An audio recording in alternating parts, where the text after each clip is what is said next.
Bienvenue à tous sur LCI et dans En toute franchise, l'émission dominicale avec le Parisien. Bonjour Yannick Jadot. Bonjour. Merci d'avoir répondu à notre invitation. Sénateur de Paris, ancien candidat écologiste, ancien député européen, ancien candidat écologiste à la présidentielle. On vous avait un peu perdu de vue. Vous reprenez la parole et d'ailleurs, pas seulement la parole, mais aussi la plume. Vous avez signé chez De Noël Climat, la drôle de guerre. Sommes-nous condamnés à une France caniculaire dirigée par l'extrême droite? Vous vous assumez dans ce livre en tant qu'écolo réaliste. Donc vous nous direz comment sauver l'écologie. Elle ne se porte pas très bien, ni en France ni ailleurs. D'ailleurs, quelle est la stratégie qu'elle doit adopter pour cette année politique chargée en France? Vous serez interrogé dans un instant par Arlette Chabot. Bonjour Arlette. Bonjour. Éditorialiste. Bonjour. LCI, Olivier Beaumont, chef adjoint du service politique du Parisien. Bonjour. Frédéric Delpech viendra tout à l'heure vous poser ces questions du tac au tac. Mais d'abord, 3 questions. Vous répondez par oui, non. Je rappelle que l'émission s'appelle En toute franchise. N'hésitez pas à être direct. On développe évidemment après. Le Rassemblement national et les Insoumis vont déposer demain matin 2 motions de censure. En tout cas, c'est prévu sur le Mercosur. Les députés écologistes de l'Assemblée nationale doivent-ils voter pour? Non. Êtes-vous pour une nouvelle dissolution? Non. Êtes-vous favorable au service national volontaire qui sera lancé demain? C'est intéressant. L'enjeu principal, c'est la réserve nationale, en fait. C'est ça l'enjeu, pour moi, de la réarticulation entre l'armée et la population française. Et d'un point de vue stratégique et tactique et technique, la réserve nationale, c'est important. C'est parti, on y reviendra tout à l'heure, Yannick Jadot. On va commencer par le Mercosur. Vous avez beaucoup œuvré au débat sur les traités de libre-échange. Emmanuel Macron a voté finalement contre, au nom de la France, contre le Mercosur, ce qui n'a pas suffi à bloquer une majorité de pays de l'Union européenne à voter pour. Le traité sera signé la semaine prochaine. Est-ce qu'on peut encore l'arrêter ? Oui, si le Parlement européen, par un vote majoritaire, décide de saisir la Cour de justice de l'Union européenne, ce serait dans ce cas-là suspensif de sa propre ratification. Et il y a d'excellentes raisons, évidemment, d'arrêter cet accord. Ils font juste pour rappel, c'est un accord qui a été lancé en 1999, il y a 26 ans. À une époque où on ne connaissait pas les pires effets du dérèglement climatique, c'était avant l'accélération de la déforestation de l'Amazonie. Entre le lancement de la négociation du Mercosur et aujourd'hui, c'est l'équivalent de la surface de l'Espagne et du Portugal qui a été déforestée en Amazonie, pour le soja et pour la viande qui sont au cœur de cet accord. Et puis c'était, depuis le lancement de la négociation, il y a eu 200 000 fermes qui ont disparu dans notre pays. Donc il faut bloquer cet accord. C'est la mondialisation du dérèglement climatique, de la disparition des paysans, de la souffrance animale. Et donc il faut en finir avec ce type d'accord dinosaure. Sur la procédure, on ne va pas rentrer dans les détails de la technique, mais vous dites si le Parlement, effectivement, vote, d'abord ça risque d'être très serré. Oui. Il n'est absolument pas acquis. Puis deuxièmement, on s'aperçoit que la Commission, la présidence chypriote de l'Union européenne dit mais on va appliquer provisoirement cet accord dès qu'il sera signé, avant même la prise de position et le vote au Parlement européen. C'est raisonnable, c'est un déni démocratique, vous protestez à l'avance? Écoutez, on a aujourd'hui sur la question européenne partout une sorte de blessure démocratique. C'est-à-dire que pour beaucoup de citoyens européens, l'Europe c'est loin et l'Europe ne respecte pas les votes. On le sait en France sur le référendum de 2005, ou ne s'intéresse pas suffisamment aux citoyens. Et c'est typiquement ce type de procédure qui est en train de tuer l'Europe. Si, vous savez, alors, c'est un peu technique et juridique, mais l'accord qui a été signé avec le Mercosur est ce qu'on appelle un accord d'association. Il y a une partie commerciale et il y a une partie politique.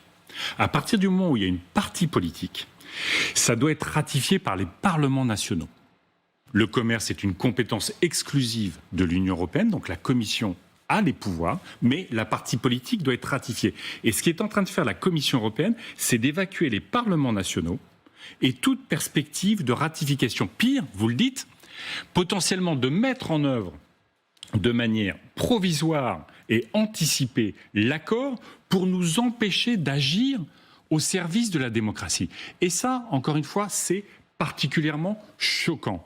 Et c'est pour ça que, y compris, moi j'entends Monsieur Retailleau monter au créneau, mais Monsieur Retailleau, il devrait être à Strasbourg en train de convaincre ses amis de la droite. Parce que c'est bien ces amis de la droite qui sont en train de voter le Mercosur. Monsieur Attal... Alors attendez, sur le fond, Yannick Jadot, on le dit, et c'est plus vrai chaque jour, on est complètement pris en tenaille entre la Chine et les États-Unis qui nous surtaxent. Est-ce qu'on peut se passer d'un marché aussi important, autant de débouchés pour tous nos industriels, nos agriculteurs? Ils ne sont pas tous contents, mais il y en a qui vont s'y retrouver, vous le savez mieux que moi, la viticulture, par exemple, et pas seulement les produits laitiers, par exemple. Oui. Les produits laitiers, parce qu'ils sont organisés. Le problème, c'est le Mercosur. Ou le problème, c'est qu'on n'a pas su protéger notre agriculture en France. Est-ce que c'est pas un bouc émissaire?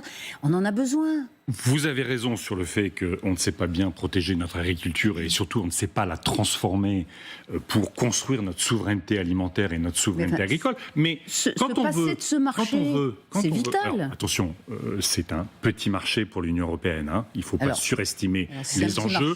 Selon les estimations même de la Commission européenne, si l'accord se met en œuvre, c'est 0,05 points de croissance en 2040. Alors tout ça pour Autant dire que autant dire que c'est assez négligeable. 2,1. Mais la question c'est, au fond, qu'est-ce qu'on veut ? Vous avez raison, les filières laitières européennes pourraient être avantagées. Mais pourquoi elles seraient avantagées ?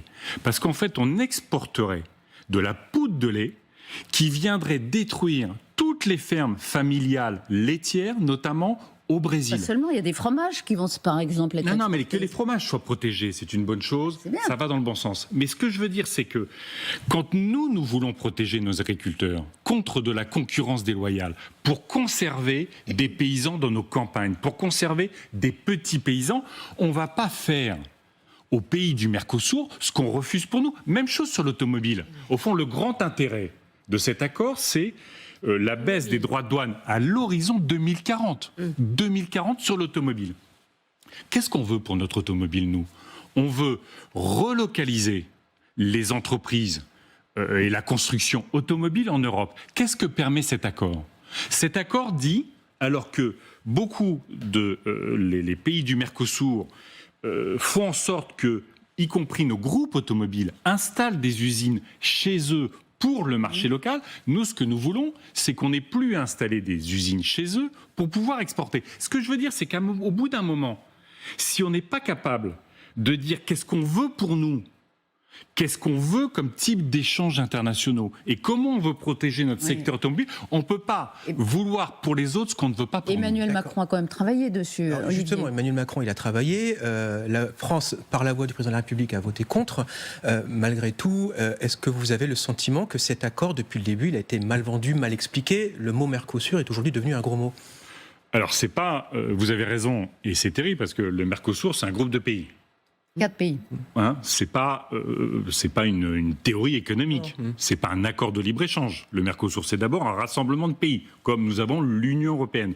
Donc, moi, mon sujet, c'est pas d'être contre le Mercosur. Encore une fois, puisque les petits paysans, les syndicats, une partie des industriels du Mercosur ne veulent pas de l'accord. Au Brésil, ceux qui votent pour l'accord, c'est les électeurs de Bolsonaro. Les électeurs de Lula ne veulent pas de l'accord. Ce que je veux dire, c'est que Emmanuel Macron est allé au Brésil, par exemple, au moment de la déforestation de Bolsonaro, et il a travaillé à des améliorations. Emmanuel Macron, il est au pouvoir depuis 9 ans. L'accord, il a commencé à être négocié à 26 ans. Est-ce qu'il l'a mal vendu ? Est-ce qu'il a mal joué, lui ? Quel est son rôle, en fait ? Est-ce qu'il aurait pu le bloquer déjà avant ? Est-ce qu'il aurait pu le bloquer ? Bien sûr. Le problème, c'est qu'Emmanuel Macron a toujours été ambigu sur cet accord. Moi, je me souviens du Salon de l'agriculture en 2018. J'y étais, comme très souvent. Emmanuel Macron, président de la République, rencontre la filière bovine, qui est la filière potentiellement la plus impactée par l'accord. Et il dit quoi ? En fait, il dit à la filière bovine, on va laisser l'accord du Mercosur et je vous ouvrirai des débouchés sur la Chine. Ça n'existe pas, ça. Déjà, on n'a pas obtenu les débouchés sur la Chine. Et puis, vous vous rendez bien compte que ce type de mondialisation va tuer tous nos éleveurs. Nous ne serons jamais compétitifs. Et c'est une bonne chose qu'on ne soit pas compétitif avec les Brésiliens ou avec les Chinois quand il s'agit d'élever des animaux, parce qu'ils sont mal payés et qui respectent très peu de normes. Donc, en fait, Emmanuel Macron n'a pas fait le boulot. Il a obtenu des choses, sauf que rien ne garantit. Vous avez par exemple dans l'accord ce qu'on appelle un mécanisme de rééquilibrage. J'explique rapidement. C'est-à-dire qu'en fait... Non, mais attendez. L'Union, la ministre de l'Agriculture, avec potentiellement le soutien de l'Union européenne, on va interdire quelques produits avec des résidus de pesticides Alors ça, interdits. Ça a été annoncé cette semaine. L'avocat, etc. Et bien, dans ce cadre de mécanisme, si nous prenons des mesures qui impactent les exportations des pays du Mercosur vers l'Union européenne, nous avons l'obligation de les compenser. C'est-à-dire qu'en fait, ça nous empêche de réguler, de nous protéger, parce qu'il faudra compenser. On leur ferme la porte, mais il faut... On a parlé de clause de sauvegarde. Oui. C'est-à-dire l'idée que si ça impacte trop fortement nos marchés, la Commission européenne pourrait réimposer des quotas pour limiter l'impact. Ces clauses de sauvegarde ne sont absolument pas validées par les pays du Mercosur. Là aussi, ils pourraient demander des compensations. Donc en fait, on est dans un marché de dupes. On avance. Vous n'avez toujours pas répondu à ma question, c'est-à-dire, c'est contenu d'ailleurs dans la motion de censure qui sont déposées et discutées cette semaine. Emmanuel Macron aurait-il pu stopper les négociations avec quand ? Mais comment depuis 9 ans, on aurait dû, depuis 9 ans... C'est la Commission qui discute. Comment la France aurait pu dire on dit stop, mais on construire la minorité de blocage. Il n'a pas pu. Mais il l'a pas fait. À partir du moment où vous êtes ambigu, vous ne convainquez personne. Quand un coup vous êtes pour, vous dites ah bah là on a obtenu, donc c'est intéressant. Et puis qu'après sous la pression politique vous dites effectivement ça n'est plus intéressant, on peut pas le valider en l'état. Vous ne construisez rien. En fait. Et encore une fois, vous avez posé la question des États-Unis et de la Chine. Cet accord-là ne va absolument pas empêcher les pays du Mercosur de continuer à détruire l'Amazonie pour exporter massivement en Chine du soja, pour nous exporter de la viande. Et donc, en fait, on est en train de participer à la destruction de l'Amazonie, au-delà de participer à la destruction des paysans chez nous et là-bas, pour des intérêts possibles en 2040. Alors, Rien de tout ça n'est sérieux. Limite sur l'examen de ce recours devant la Cour de justice européenne, vous l'avez rappelé, il sera suspensif, ce sera en début de semaine. Vous pensez que ça peut passer ? Ça va être serré, mais je le disais, moi, très bien. En France, y compris, j'avais lancé une initiative vis-à-vis de la présidence von der Leyen. Tous les députés et les sénateurs avaient signé. Mais le sujet, il ne se passe pas en France. Il se passe dans les groupes politiques au Parlement européen. Il faut que M. Retailleau aille voir ses collègues de la droite européenne, que M. Attal aille voir ses collègues des libéraux européens et que M. Faure aille voir ses collègues socialistes pour leur dire au moins vérifions que le truc est juridiquement sérieux. Si vous étiez député européen, vous voteriez contre ? L'accord du Mercosur ? Oui. Ah bah oui, je me suis battu, ça fait 15 ans que je me bats contre cet accord. Ça, j'ai pas changé. Pour moi, c'est le pire de ce qu'on peut faire aujourd'hui en termes de mondialisation. Je suis pas contre les échanges commerciaux. On a besoin d'échanges commerciaux. Je veux que ces échanges commerciaux nous fassent entrer dans un monde où on est plus souverain du point de vue industriel, plus souverain du point de vue énergétique et plus souverain du point de vue agricole. Pourquoi vous avez dit tout à l'heure vous n'étiez pas d'accord pour que les députés écologistes, alors, en France, votent la motion de censure qui pourrait être déposée demain matin par le RN et la France Insoumise sur ce sujet? Parce que c'est pas aujourd'hui de la responsabilité de ce gouvernement-là d'avoir échoué dans la construction d'une minorité de blocage. On va avoir les sujets budgétaires, je pense qu'ils sont assez lourds. Je pense que les Françaises et les Français ont besoin de stabilité. Ils aimeraient avoir un budget. Et encore une fois, moi, vous m'avez posé la question au début, est-ce que je suis pour la dissolution? Non. Je pense que notre pays a besoin, y compris en 2027, de campagne électorale plus sereine, avec du temps, où on va pouvoir parler de la santé. Contrairement à la campagne de la post-dissolution d'Emmanuel Macron. Voilà, la campagne de la dissolution, ça a été une campagne de front républicain. Et la campagne de 2022, vous savez que le président de la République n'a pas voulu qu'il y ait de campagne. Et donc je pense que notre pays a absolument besoin de trancher. Ouais. Il faut attendre 2027. Il faut attendre, encore une fois, qu'on arrive à construire un débat politique un peu serein dans notre pays. Les Français sont soucieux de leur logement. de leur santé, du dérèglement climatique, de leur sécurité, de ce qu'est la place de la France en Europe et dans le monde. Il faut pouvoir en débattre un peu tranquillement. C'est sur cette stabilité que vous appelez de vos voeux, est-ce qu'il n'y a pas aussi une part de chantage dans la séquence sur la colère agricole qu'on connaît en ce moment? Amélie de Montchalin, la ministre des Comptes publics, a dit vendredi, s'il n'y a pas de gouvernement, il n'y aura pas de solution pour les agriculteurs. C'est du chantage? Oui, il y a toujours une forme de chantage. Ça fait longtemps qu'on connaît les problèmes des agriculteurs. C'est d'abord un problème de revenus. Et ça fait des années et des années qu'on ne règle pas ce problème. Pourquoi ? Parce qu'en fait, on ne veut pas s'attaquer. Pour la filière laitière, on l'a réglé, et on ne l'a pas réglé pour la filière bovine. Laitière, pardon, ça dépend des cycles. À partir du moment où une partie de la profession agricole et le gouvernement ont cassé les quotas laitiers, c'était la garantie de revenus décents pour les éleveurs qui ont été supprimés. Maintenant, ils dépendent des cycles du marché. Enfin, dans le budget de l'État, il y avait des mesures qui étaient favorables aux agriculteurs. Non, mais donc elle dit, effectivement, s'il n'y a pas de budget, il n'y a pas ces mesures-là. L'aide directe à l'agriculture dans notre pays, tous les ans, c'est 14 milliards. 14 milliards, argent européen, argent français, qui vont directement à l'agriculture.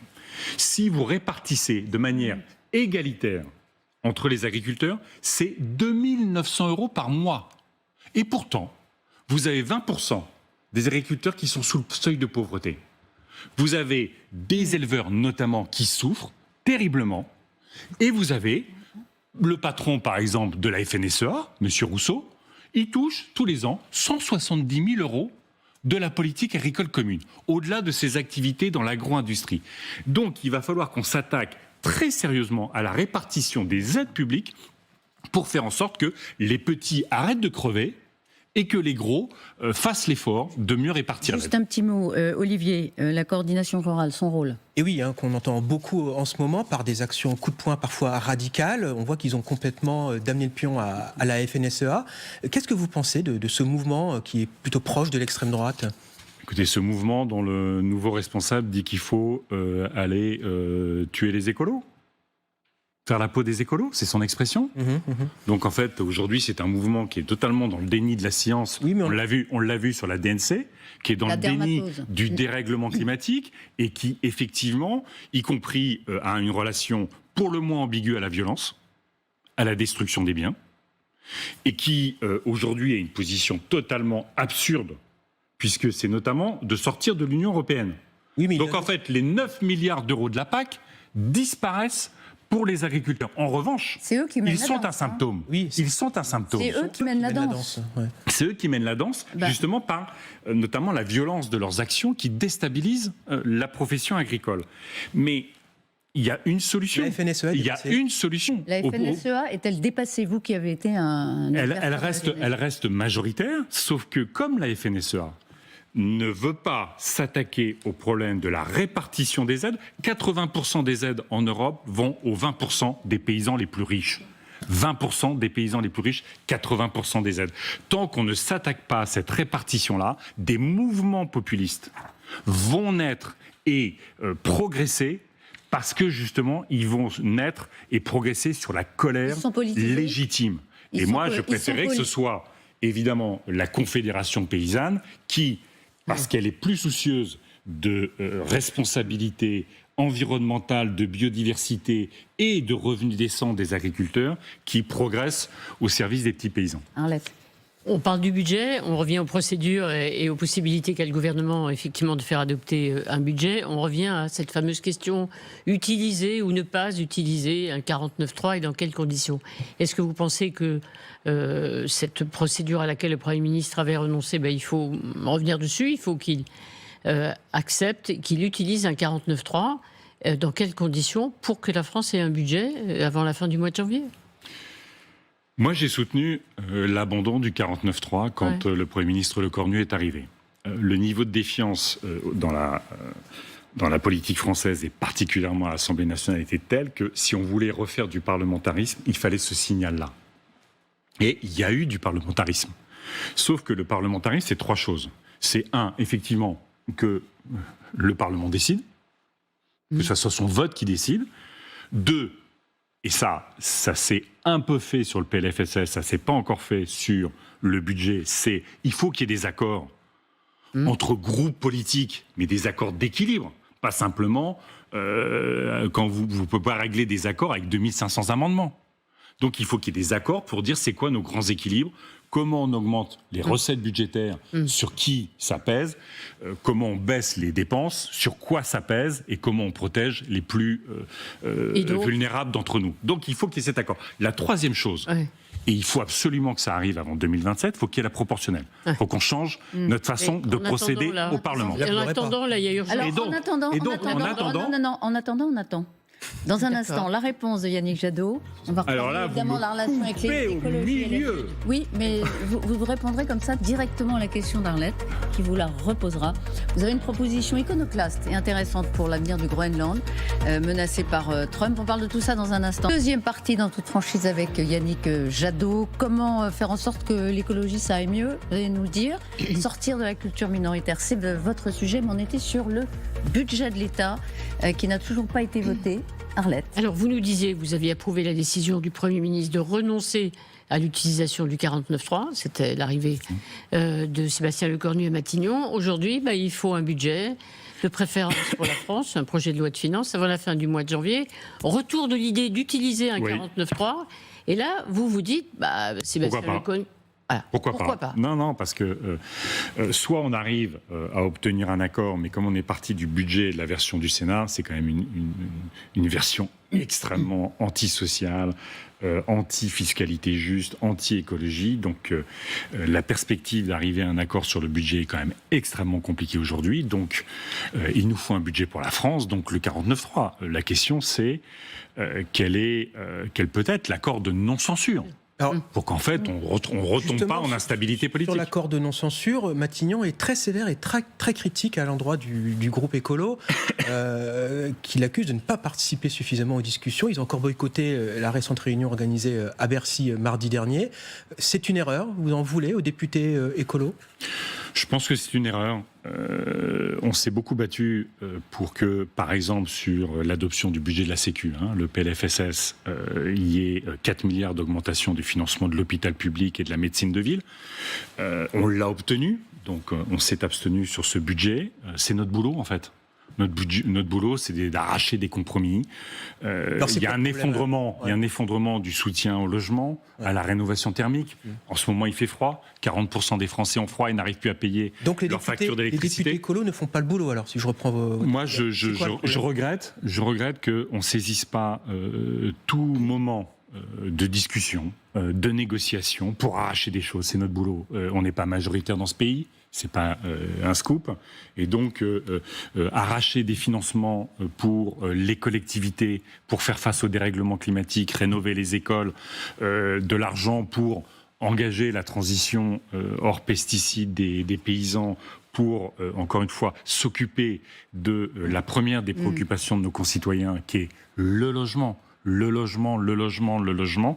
Je pense que c'est pas... C'est quoi la traduction? C'est qu'ils sont sous l'emprise de LFI, par exemple? Non, je dirais pas qu'ils sont sous l'emprise de LFI. Il y a des débats au sein du groupe écologiste à l'Assemblée. Vous savez, vous avez les anciens insoumis, des différentes sensibilités. Donc, c'est difficile de trouver un consensus au sein de ce groupe. Mais notre responsabilité, c'est toujours d'arracher le maximum. Et donc, tout espace de négociation qui nous permet d'arracher le maximum. Et puis après, on vote en conscience. Évidemment, on vote en conscience. Le budget est pas bon. De toute façon, les écologistes comme les socialistes n'ont pas voté un budget. On sait comment ça fonctionne. Le budget, c'est la majorité ou l'opposition politique. Bon. Mais qu'on essaye d'arracher le maximum pour les Françaises et les Français, notre santé et la lutte contre le dérèglement climatique. Donc, vous dites il faut un accord de non-censure. Oui. Donc, vous n'êtes pas pour la dissolution, vous l'avez dit au début de l'émission. Vous pensez qu'Emmanuel Macron peut être tenté par la dissolution? Bien sûr. Vous savez, pourquoi on le sait, c'est vos collègues journalistes qui l'avaient indiqué après la dissolution de 2024. Le président de la République voulait un RN au pouvoir. Le président de la République voulait que le RN gagne. Que ça Non, attendez. Pour le coup, Gabriel Attal a fait le boulot sur le front républicain. Vous savez que le président de la République appelait des élus pour ne pas jouer la carte du front républicain. Enfin, tout ça est attesté par le travail de votre collègue. Quel est le rapport? le rapport aujourd'hui, c'est que une dissolution potentiellement, et moi c'est le risque que je combats, amènerait une majorité RN plus une partie de LR aujourd'hui qui a totalement basculé, qui s'est totalement vassalisé. Et donc moi je ne veux pas que Emmanuel notre Macron, pays... c'est ce qu'il souhaite, c'est ça que je ne comprends pas. Ah, Emmanuel Macron, il voulait deux choses en juillet. Il pense qu'en fait, c'est en mettant 2024. le RN au pouvoir qu'on les combat le mieux. Toute l'expérience aujourd'hui des extrêmes droites qui arrivent au pouvoir montre l'inverse. Et ce qui se dit, y compris chez les proches d'Emmanuel Macron, c'est qu'il veut de nouveau être candidat en 2032 et que pour être candidat en 2032, il pense qu'il faut que le RN gagne en 2027. Donc je ne fais pas confiance au président de la République aujourd'hui pour défendre dans notre pays la démocratie, l'état de droit et le pacte républicain. Alors, pour qu'on comprenne bien, quand Sébastien Lecornu évoque à nouveau l'hypothèse d'une dissolution en cas de censure de son gouvernement, c'est la même ligne. C'est-à-dire que Sébastien Lecornu pense la même chose, à votre avis, non, je que crois le pas. président de la République? Je crois pas. Je pense que Sébastien Lecornu veut mettre un coup de pression pour que chacun prenne ses responsabilités. Il a raison. Je suis pas sûr. Non, parce que tout le monde est conscient de la situation budgétaire du pays, de notre fragilité, de notre vulnérabilité financière, et puis surtout, tout le monde est conscient aujourd'hui que un budget, c'est pas simplement un exercice comptable. Mais le budget, c'est quand même comment on soigne les Français.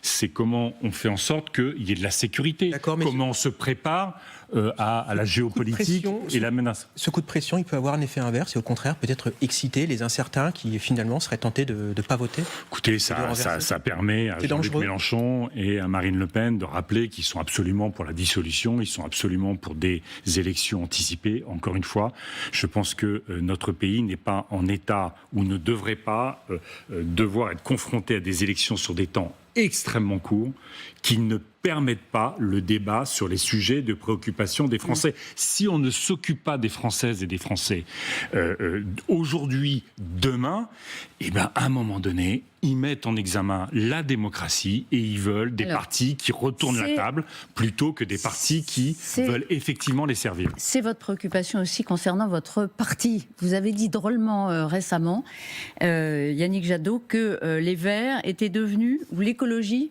en France était devenue thérapeute de couple de la gauche.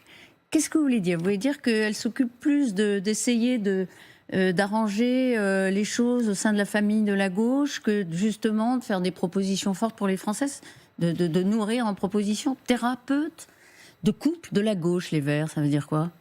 Ça veut dire qu'effectivement, notre parti aujourd'hui s'occupe plus de vouloir faire l'union entre les insoumis et les socialistes que de porter dans le débat public et partout où nous avons des responsabilités, je l'ai dit, la question du logement, la question de l'agriculture, la question de la réindustrialisation. Vous savez, mon attachement au fait qu'on remette des usines sur nos territoires, parce que s'il y a la tentation du vote populiste, c'est à la fois l'affaissement des services publics. Les services publics, c'est la protection, mais c'est la disparition de l'usine. Dans nos territoires, l'usine, c'est la fierté. C'est la structuration de nos territoires, socialement, culturellement, politiquement. Donc il nous faut des usines et qu'aujourd'hui, il y a quelques années, il me semble que l'écologie participait de la recomposition du paysage politique sur le fond et qu'aujourd'hui, on est devenu, des psychothérapeutes de couple entre les insoumis et les socialistes qui se détestent. On veut réconcilier papa et maman et je pense que ça n'est pas notre rôle de faire ça. Je pense que nous contribuons à la disparition de nos sujets. Et puis surtout, moi je considère que la relation de Jean-Luc Mélenchon à la démocratie est tellement dégradée que notre avenir politique n'est pas de construire une primaire qui n'arrivera pas. Tout le monde sait qu'elle n'arrivera pas. Mais on vend une illusion politique de toute la gauche qui n'arrivera pas et qui sera donc forcément déceptif. Plutôt que d'être dans la clarification, il y aura la candidature Mélenchon, on le sait, il faut une candidature sociale écologique qui est pro-européenne, qui n'a pas d'ambiguïté sur la géopolitique vis-à-vis du Venezuela, de l'Iran, de la Chine, de la Russie et de la guerre qu'elle mène en Ukraine. Et c'est cette proposition politique-là à laquelle il nous faut absolument travailler. Alors, si on vous comprend bien, Marine Tondelier est candidate à la candidature au sein d'une primaire qui, selon vous, ne doit pas exister, ça on a compris. Relation avec la France insoumise, là aussi vous avez une vision très claire, c'est plus jamais d'accord avec la France insoumise, quels que soient les scrutins, c'est-à-dire... le Front populaire bister, c'est fini. Et pour les municipales, c'est la même chose. En tout cas, pour 2027, c'est une évidence. Après, il y a des situations locales, des fois, ça se passe bien.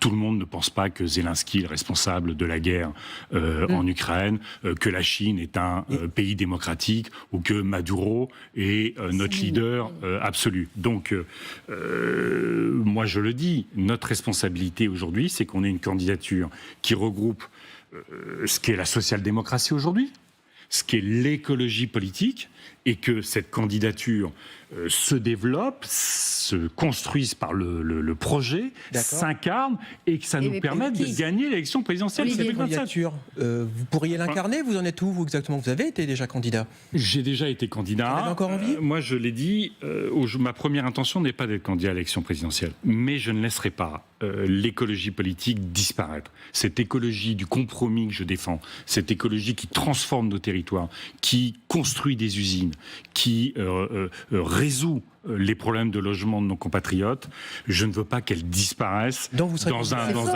C'est une parole forte. Hein. Oui, ça veut mais dire moi, que je n'exclus aucune option. Parce qu'encore une fois, les enjeux... regardez ce qui se passe, j'espère qu'on va en parler, au Venezuela ailleurs. Je veux dire, tout le monde se remet à produire du pétrole. Nos territoires sont dans des situations dramatiques. 4 millions de Français sont dans la situation du mal-logement.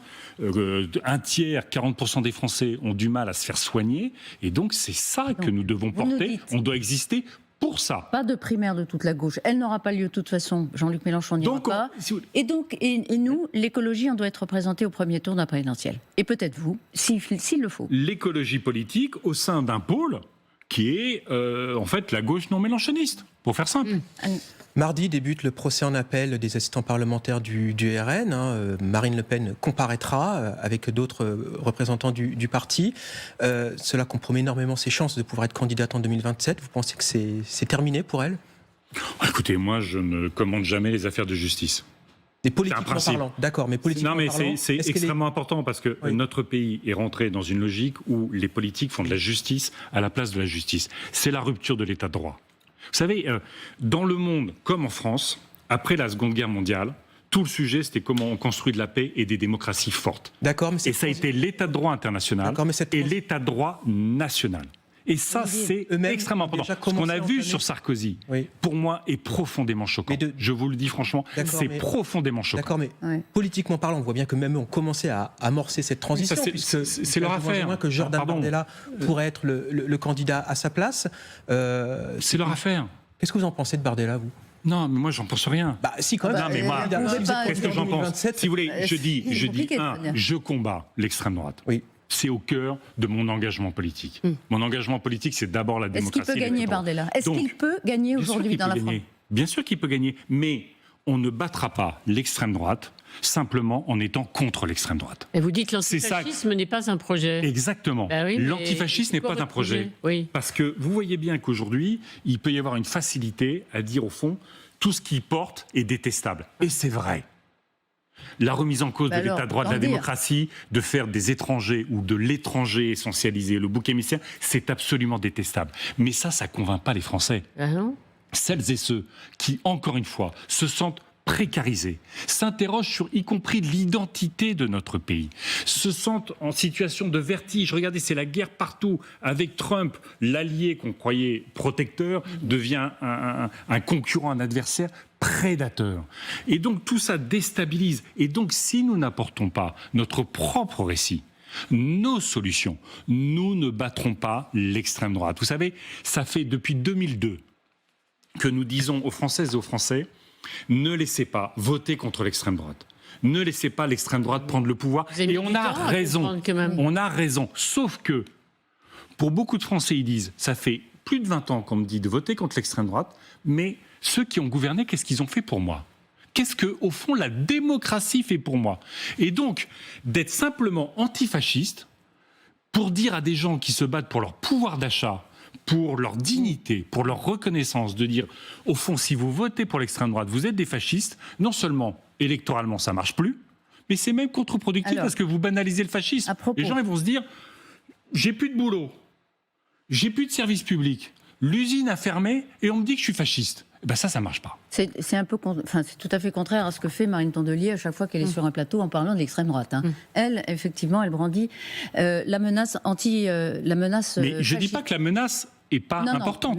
Je dis que la solution, ce n'est pas que de brandir la menace. Frédéric Delpech va nous rejoindre pour ces questions du tac au tac. Mais d'abord, à propos d'efficacité, un mot des municipales. Parce qu'il y a plusieurs de vos maires qui sont menacés après avoir été élus dans la vague de 2022. Vous avez raté quoi, rapidement ? Je pense que quand la campagne municipale va effectivement se mettre en route, c'est pas le cas aujourd'hui.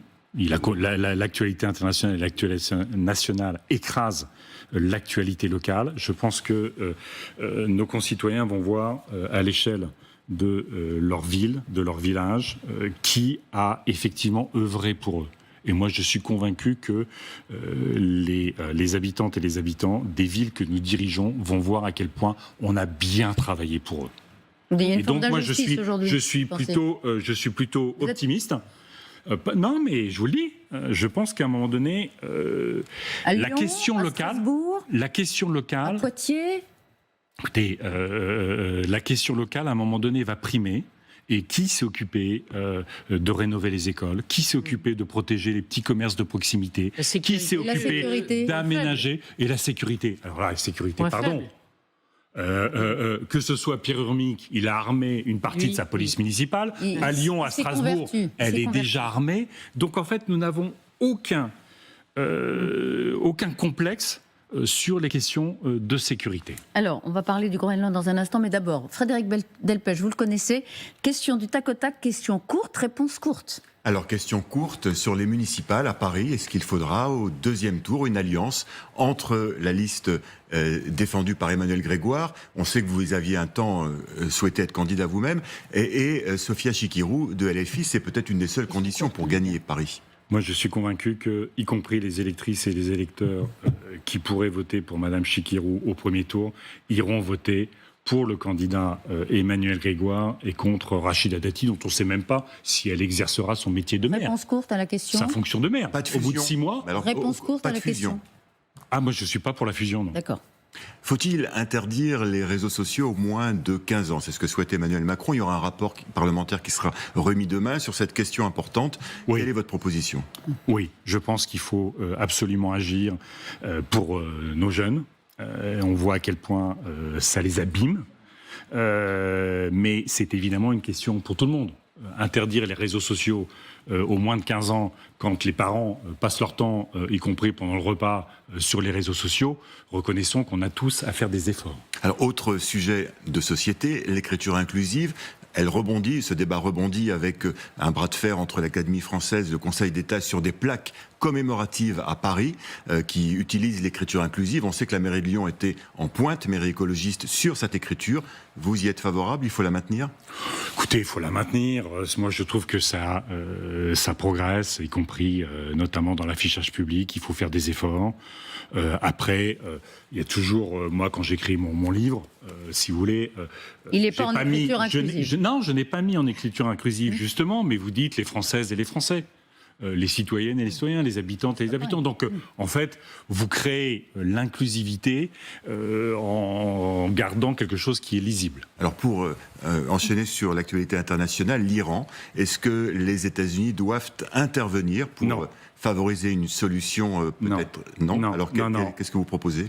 Ce que je propose, c'est ce que demandent tous les démocrates laïcs iraniens depuis des années, c'est que, par exemple, l'Union européenne mette les gardiens de la révolution, le corps des gardiens de la révolution, sur la liste des organisations terroristes. C'est comme ça qu'on va aider les mouvements démocratiques iraniens. Parce que les gardiens de la révolution, c'est pas simplement ces milices barbares, c'est pas simplement la police politique, c'est le noyau corrompu du système des mollahs. ils pour contrôlent une partie de la finance, Monsieur y Jadot, compris pour l'instant, la seule réaction de la Commission, ça a été de se dire Mais c'est nul. sur la van der Mais Leyen c'est nul. du côté des manifestants. Si vous me parlez de Madame van der Leyen qui a eu un comportement, j'allais dire, munichois face à Donald Trump, un Thunberry dans l'accord avec l'Union européenne, ce bouquin, il s'appelle La drôle de guerre. C'est absolument la situation de l'Union européenne. C'est-à-dire qu'on connaît les menaces, on a les moyens, on a les solutions, mais on est immobile et on pense que notre ligne Maginot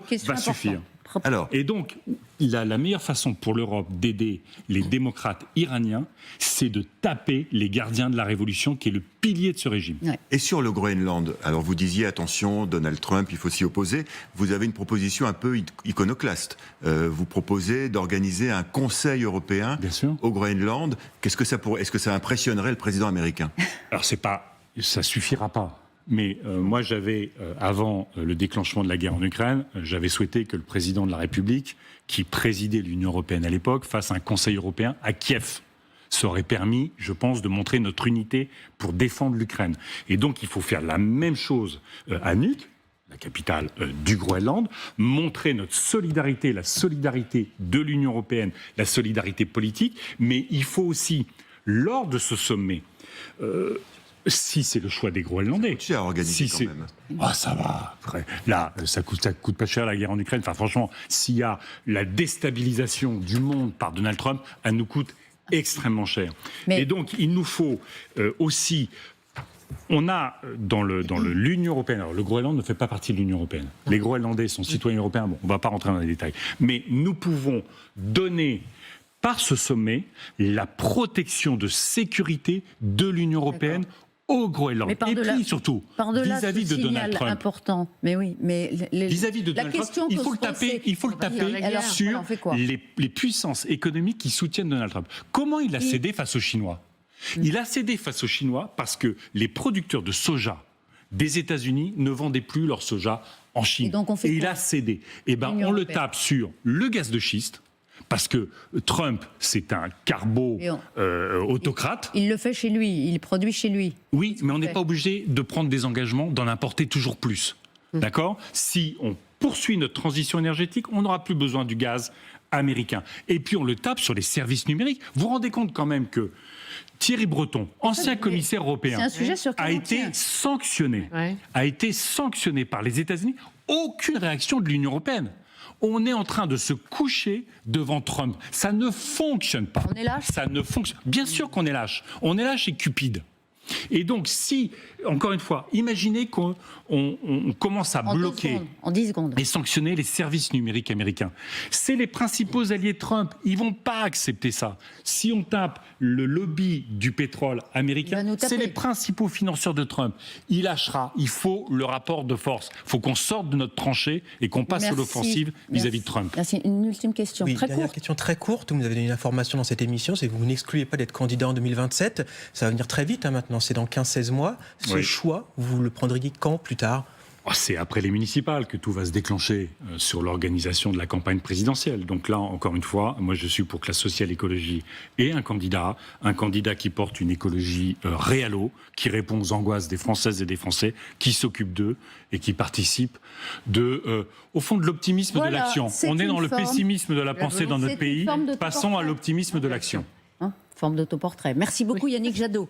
Climat, la drôle de guerre, sommes-nous condamnés à une France caniculaire dirigée par l'extrême droite. Chez De Noël, à bientôt sur SI.